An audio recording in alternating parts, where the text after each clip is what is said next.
അറിഞ്ഞോ, കടൽ തീരം മുഴുവൻ നിറഞ്ഞു കൂമ്പാരമായി മത്തിമീനുകൾ.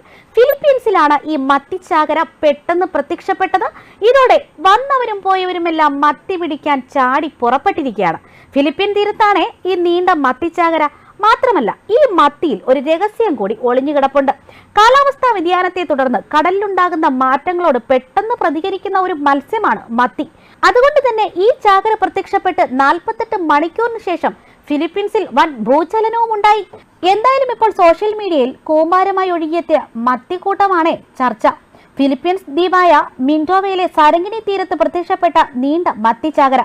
1000-ഓ 10,000-ഓ അല്ല, കോടിക്കണക്കിന് മീനാണ് ഇപ്പോൾ തീരത്ത് അടിഞ്ഞിരിക്കുന്നത്. മീനുകൾ കൂമ്പാരമായി ഒഴുകിയെത്തിയതോടെ തീരത്തിന്റെ 4 കിലോമീറ്റർ ദൂരം വെള്ളി നിറമായി. പ്രദേശവാസികൾ കോട്ടയും തുണിയും ഉപയോഗിച്ച് മത്തി വാരിക്കൊണ്ടുപോകുന്നതൊക്കെ ദൃശ്യങ്ങളിലുണ്ട്.